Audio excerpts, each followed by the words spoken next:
2026 বিশ্বকাপটা runner up দল হিসেবেই টুর্নামেন্ট শেষ করেছে আর্জেন্টাইনরা, কিন্তু মাঠে সেই রাজনৈতিক পতাকা আর ম্যাচ শেষে হাতাহাতির ঘটনায় জড়িয়ে পড়া নিয়ে ফিফা অনেক আগেই দিয়েছিল কঠিন হুঁশিয়ারি।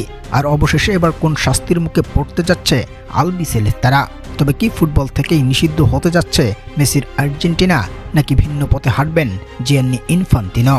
বিস্তারিত ভিডিওর বাকি অংশে।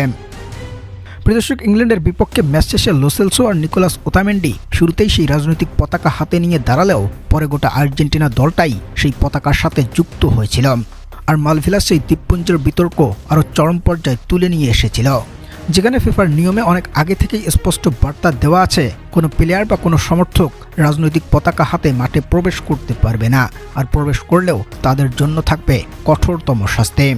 আর্জেন্টাইনদের ব্রিটিশদের সাথেই মালভিলাস দ্বীপপুঞ্জ নিয়ে পূর্বের বিতর্ক আর চরম পর্যায়ের সংঘর্ষটা স্পষ্ট হয়েই রয়েছে, কিন্তু নতুন করে ওরা আবারও তা জাগিয়ে তুলেছে, সেটিও ফুটবলের মতো রাজনীতিহীন নিরপেক্ষ একটা মঞ্চে, যেখানে আবার দিন শেষে ওই আর্জেন্টাইনরাই জানাচ্ছে ফাইনালে হারের জন্য ওদের প্রধান কারণটাই ছিল সেই রাজনৈতিক পতাকা হাতে নেওয়া, নয়তো এত বাজে পারফরমেন্স নাকি ওরা কখনোই করতো না ফাইনালের মতো একটা মহা লড়াইয়ে।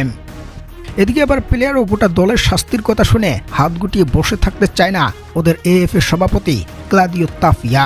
তার মন্তব্য, সেই রাজনৈতিক পতাকাটা ছিল শুধুই সমর্থকদের আবেগ, তাদের প্লেয়াররা সমর্থক গ্যালারি থেকে সেই পতাকা নিয়ে উদযাপন করেছিল। আর এই একটিমাত্র পয়েন্ট নিয়েই তিনি জানিয়েছেন লড়তে চান ফিফার বিরুদ্ধে।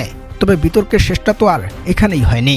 ম্যাচ শেষে লিয়ান্দ্রো পারদেস, মলিনা ও ওদের সহকারী কোচ রবার্তো আলেয়া যে হাতাহাতিতে জড়িয়ে পড়েছিল সেটি নিয়েও কঠিন তদন্ত চালাচ্ছে ফিফার নিয়োজিত কমিটি।